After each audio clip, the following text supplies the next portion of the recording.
நாகையில் 50க்கும் மேற்பட்ட விசைப்படகுகள் கடலுக்கு செல்ல இடைக்கால தடை விதிக்கப்பட்டுள்ளது.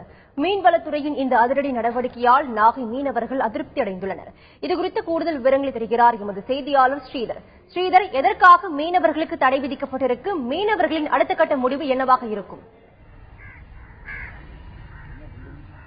மீன் இனப்பெருக்கத்திற்காக தமிழகம் மற்றும் புதுச்சேரியில் 45 நாட்களுக்கு மீனவர்கள் கடலுக்கு மீன்பிடிக்க செல்ல தடை விதிக்கப்படுகிறது. இந்த காலங்களில், அதாவது குறிப்பாக நாகப்பட்டினத்திலிருந்து அந்த சமயத்தில் கடலுக்கு மீன்பிடிக்க சென்ற அக்கரைப்பேட்டை, கீச்சாங்குப்பம், நம்பியா நகர் மற்றும் நாகூர் உள்ளிட்ட மீனவர்கள், அதாவது 50க்கும் மேற்பட்ட மீன்பிடி விசைப்படகுகள் தடை காலத்திலும் மீன்பிடித்ததாக கூறி மீன்வளத்துறை அவர்களுக்கு நோட்டீஸ் அனுப்பியுள்ளது. இதனால் இந்த பகுதி மீனவர்கள் தற்போது அதிருப்தியில் ஆழ்ந்துள்ளனர். இதுகுறித்து நாகையைச் சேர்ந்த மீனவர் திரு ஆனந்த் இருக்கிறார், அவரிடமே கேட்போம். மீன்பிடி தடை காலத்தில் நீங்கள் மீறி, அதாவது கடலில் மீன்பிடித்ததா ஒரு குற்றச்சாட்டு எழுந்துள்ளது. அதே சமயத்தில் கரை திரும்ப வேண்டிய காலத்தில் நீங்கள் காலம் கடந்து கரை திரும்பி இருக்கிறீர்களே, இதற்கு என்ன காரணம்? லேட்டா வந்தது காரணம் அப்படின்னாக்கா, எங்களோட தொழில்முறை ஒரு வாரத்தில் நாங்கள் போயிட்டு இங்கேருந்து மீன் பிடிக்க போகிறதுக்கு ஒரு நாள் ஆகும், திரும்பி வர்றதுக்கு ஒரு நாள் ஆகும். அந்த கேப்பில் நாங்கள் மீன் பிடிச்சது கரெக்டாக மீன்பிடி தடை காலம் என்ன தேதியோ அந்த டைமில் பிடிச்சிட்டு நாங்கள் திரும்பி வர்றதுக்கும் ஒரு சில படகு வேலையாக ஆயிடுச்சு, சின்ன சின்ன வேலையானது, பாக்கி மற்றபடி வலையில் கடலில் இருக்கிற பாரில் மாட்டினது, அது மாதிரியான சூழ்நிலையிலேயே நிறையா இருந்துச்சு. வந்து சேர்றதுக்கு நேரம் ஆயிடுச்சு. ஆனால் வந்து சேர்ந்த நேரம் கூட ஒன்றும் ரொம்ப நேரமும் கிடையாது, ஒரு 4 மணி நேரம் 5 மணி நேரம் வித்தியாசத்தில் தான் வந்து சேர்ந்தோம். அது மீன்வளத்துறை அது எங்கள் போட்டோட நம்பர்லாம் நோட் பண்ணி வச்சுக்கிட்டு நீதிமன்ற நடவடிக்கை எடுக்கிறதாக நோட்டீஸ் அனுப்பியிருக்காங்க. இதை நாங்கள் வன்மையாக கண்டிக்கிறோம். இங்கே ஒவ்வொரு விசைப்படகும் நம்பி 9 குடும்பம் இருக்கு. விடுமுறை தடைக்காலம் முடிஞ்ச பிறகும் நாங்கள் தொழிலுக்கு போகக்கூடாது அப்படின்னுங்கிற மாதிரியான நோட்டீஸ் அனுப்பியிருக்காங்க. இதுக்கப்புறம் இது விடுமுறைக்கு அப்புறம் தான் எங்களோட தொழில் முறையே கொஞ்சம் நல்லா இருக்கும் அப்படிங்கிற நம்பிக்கையில் இருக்கோம்.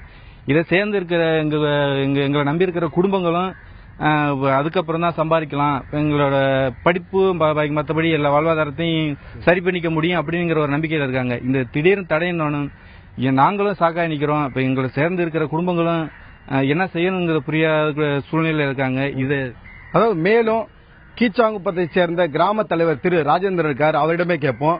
மீன்வளத்துறையின் நடவடிக்கையை நீங்க எப்படி பாக்குறீங்க? ஏற்கனவே உங்களுக்கு இது குறித்து நோட்டீஸ் அனுப்பப்பட்டிருக்கிறதா? நோட்டீஸ் கிராம பஞ்சாயத்தார்களுக்கு இது மாதிரி நோட்டீஸ் வரல. ஆனா தமிழ்நாடு கடல் மீன்பிடிப்பு ஒழுங்குபடுத்து சட்டம் அப்படின்னுங்கிறது 1983 நடைமுறைப்படுத்தப்பட்டதை நாகப்பட்டினம் மீன்பிடி துறைமுகம் சார்ந்த பகுதி மக்கள் நிச்சயமாகவே அதை பின்பற்றி தான் செயல்படுறாங்க. சில வேளைகளில் கடல்ல மீன் பிடிச்சிட்டு அந்த குறிப்பிட்ட 14ஆம் தேதி கரை திரும்பணுங்கிற அவங்க முயற்சியோடு அவங்க இருந்தாலும் கூட சிலர் தவிர்க்க முடியாத நிலையில, ஏன்னா கடலுக்குள்ளாக்க பார் இருக்கும், பார்ல வலை சிக்கிக்கும், திடீர்னு இயந்திர கோளாறாகும், இது மாதிரி சில பிரச்சனைகள் இருக்கும். அப்பெல்லாம் அதை தாண்டி வர்றதுன்னா கொஞ்சம் முன்ன பின்ன ஒரு குறிப்பிட்ட டைம் எடுத்துரும். அப்போ இதை ஒரு காரணமாக்கி நோட்டீஸ் அனுப்புறது, நீதிமன்ற நடவடிக்கைன்னு சொல்றதுங்கிறது அது இதுவரைக்கும் இல்லாத ஒரு புது முன்மாதிரி. அது மீனவ சமுதாய மக்களை காயப்படுத்துறது மாதிரியான இந்த செயல்ங்கிறது இப்போ புது அவதாரம் எடுத்தது மாதிரி இருக்குன்னும் போது இது ரொம்ப வருத்தமா இருக்கு. இப்போ இவங்க நோட்டீஸ் அனுப்பிச்சிருக்காரு மீன்துறை உதவி இயக்குனர் கடல் வளம். அதே நேரத்தில் மண்டல இணை இயக்குனருடைய நீதிமன்றம் இதுக்கு என்ன தீர்ப்பு சொல்லுதோ அந்த தீர்ப்பின் அடிப்படையில் தான் இவங்களை மறுபடியும் மீன்பிடி தொழிலுக்கு அனுமதிக்க முடியும் அப்படின்றாங்க. தவறே செய்யாத, சில நேரங்களில் தவிர்க்க முடியாத சில காலதாமதங்களை அதை அறிவுபூர்வமாக அதை மன்னிக்கணும். ஒன்று. ரெண்டாவது, பழுதுபட்டிருக்கு போட்டு அப்படின்னா அல்லது வலை மாட்டிக்கிட்டு இருக்குன்னா அங்கே அதாவது கடற்காவல் படை இருக்கு, அவங்கெல்லாம் என்னன்னா கரைக்கு போங்கன்னு சொல்லிட்டு உரிய டைம்ல அனுப்பணும். இது மாதிரி எல்லாம் ஒரு மனிதாபிமானத்தோடு கூடிய நடைமுறைகளுக்கு தான் இவ்வளவு அமைப்புகளும் இருக்கு. ஆனா அதை விட்டுட்டு ஆபீஸ்ல உட்காந்துக்கிட்டு எழுத்து வடிவா நீ காலதாமதத்தோட வந்துட்ட, அதனால உனக்கு இன்ன பனிஷ்மெண்ட், இதனை மீன்துறை நடவடிக்கை, அதனால உனக்கு அதாவது மீன்துறையினுடைய நீதிமன்றம் என்னைக்கு எப்படி தீர்ப்பு சொல்லுதோ தீர்ப்பின் அடிப்படையில் தான் மறு அனுமதி வழங்கப்படும்ங்கிறது மீனவ சமுதாயம் முன்ன பின்ன நொந்து கட்டு போயிருக்கு.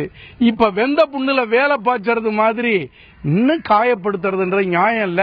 அதனால குறிப்பா என்ன சொல்றாங்கன்னா, அதாவது தடை காலத்தில் மீன் பிடிக்கவில்லை, அதே சமயம் சில சந்தர்ப்ப சூழ்நிலையால் படகுகள் தாமதமாக வந்ததாக தெரிவித்திருக்கும் மீனவர்கள் 50க்கும் மேற்பட்ட இந்த விசைப்படகுகளை நம்பியிருக்க குடும்பங்களின் வாழ்வாதாரம் கேள்விக்குரிய ஆகியுள்ளதாக தெரிவித்திருக்கிறார்கள்.